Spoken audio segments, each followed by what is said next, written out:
Welcome to Mr. English Cafe. Imagine it is 5 a.m. The world is completely silent. No emails, no traffic, no shouting children, just you and the moonlight. Did you know that 80% of self-made millionaires say they wake up at least 3 hours before their workday begins? But here is my question for you. Are you waking up early to build a life you love, or are you just waking up early because you feel guilty for sleeping? Let's talk about the truth behind the 5 a.m. club. Hello everyone. Welcome back to the show. I'm your host, Joe. I am so happy you decided to spend some time with me today. Today, we are diving into a topic that everyone has an opinion on. Waking up at 5 a.m., is it a magic pill for success, or is it just a recipe for being tired? Before we start, if you find this episode helpful, please hit that subscribe button and give us a like. It really helps our community grow, and I want to keep making these lessons for you. Now, let's get into the quiet hours of the morning. Let's be honest, we've all seen the YouTube videos. A person wakes up at 5 a.m., drinks a green juice, meditates for an hour, and goes for a run all before the sun comes up. It looks perfect, right? But let's look at a real-life example. I have a friend named Sarah. Sarah is a busy office worker.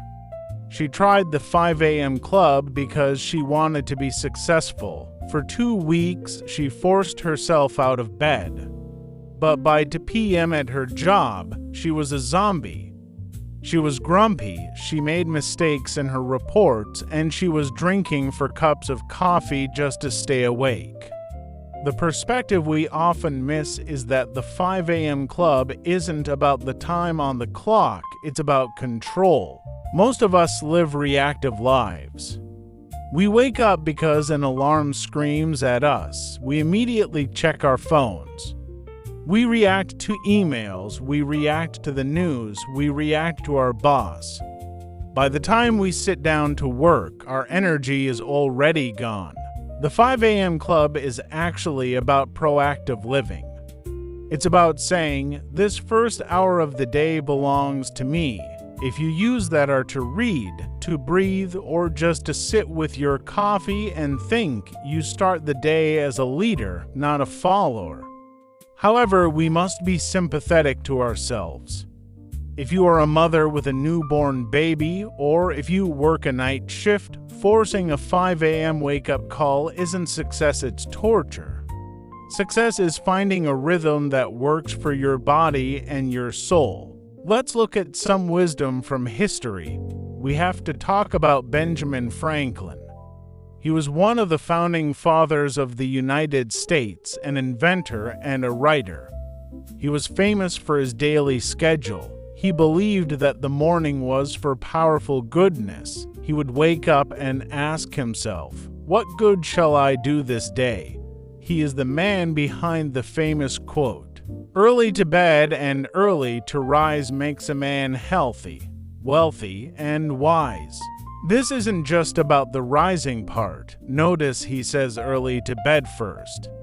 You cannot be a member of the 5 a.m. club if you are a member of the 1 a.m. Netflix club. In real life, this means discipline. For example, if you have a big exam, staying up until 3 a.m. studying usually makes you move slower the next day. But going to bed at 10 p.m. and waking up at 5 a.m. gives your brain the wealth of clarity and the health of a rested heart. Then we have the modern guide, the book The 5 a.m. Club by Robin Sharma. This book is a story about an artist and an entrepreneur who learn from a billionaire. Sharma teaches the 20-20-20 formula. This means 20 minutes of moving exercise, 20 minutes of reflecting meditation or journaling, and 20 minutes of growing learning. Reading, Robin Sharma says, "Own your morning. Elevate your life." This means that how you start the micro day the morning determines how you live your macro life your whole life. If you win the first 60 minutes, you build a psychological win. Imagine you finish a workout while your neighbors are still sleeping. You feel like a champion. That feeling stays with you when you go to work. You aren't just lucky to be successful, you earned it before the sun came up. If you want to try this, I want to give you 3 deep suggestions to improve yourself without burning out. 1. The 15-minute bridge strategy. Many people try to change their life in one day. They go from waking up at 8 a.m. to 5 a.m. This shocks the nervous system. Instead, use a bridge. Move your alarm back by only 15 minutes every 3 days. In real life, this is like training for a marathon. You don't run 20 miles on day 1. You walk a block. This makes your brain feel safe, not stressed. 2. The digital sanctuary rule.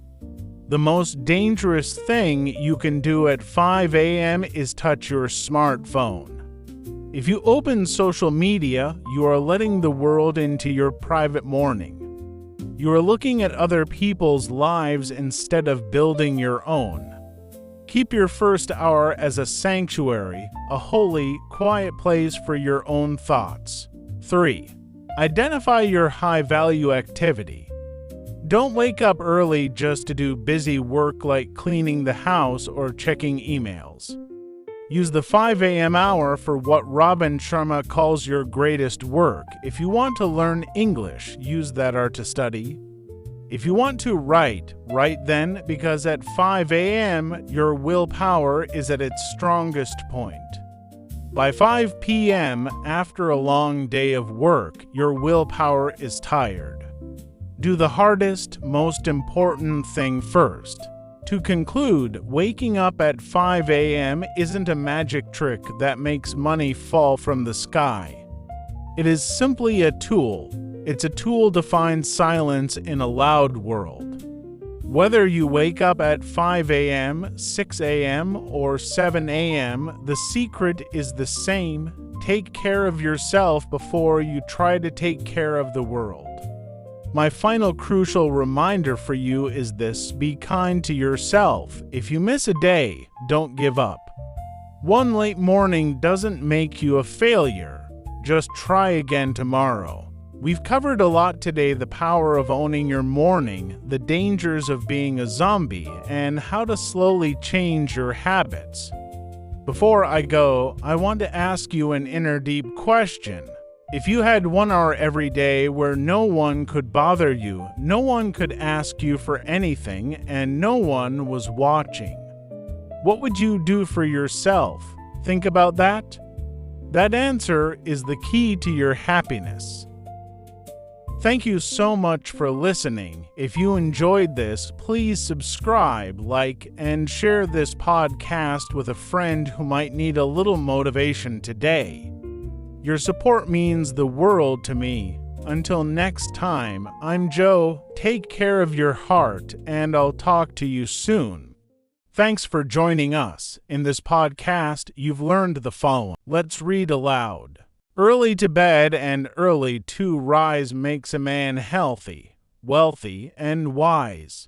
Early to bed and early to rise makes a man healthy, wealthy, and wise. Own your morning. Elevate your life. Own your morning. Elevate your life. Grumpy. My father is always a bit grumpy in the morning before he drinks his first cup of coffee. The lack of sleep made the toddler extremely grumpy and ready to cry at any moment. Don't be so grumpy. It was just an accidental mistake and nobody meant to hurt you. Clarity. Going for a quiet run in the park always gives me mental clarity when making big decisions. The manager's speech provided much-needed clarity regarding the company's future plans. She explained the complex scientific theory with remarkable clarity, making it easy to understand. Entrepreneur. The young entrepreneur successfully launched a sustainable fashion brand online last year. To be a successful entrepreneur, you must be willing to embrace risk and learn from failure. He left his stable corporate job to become an entrepreneur in the green technology industry. Sanctuary. After a chaotic and stressful day at the busy office, my bedroom is my personal sanctuary. The remote island serves as a beautiful sanctuary for many endangered species of birds. She found a quiet sanctuary in the local library, away from the noisy streets of the city. Feel free to read it aloud. If you have any questions or suggestions, please leave a comment below.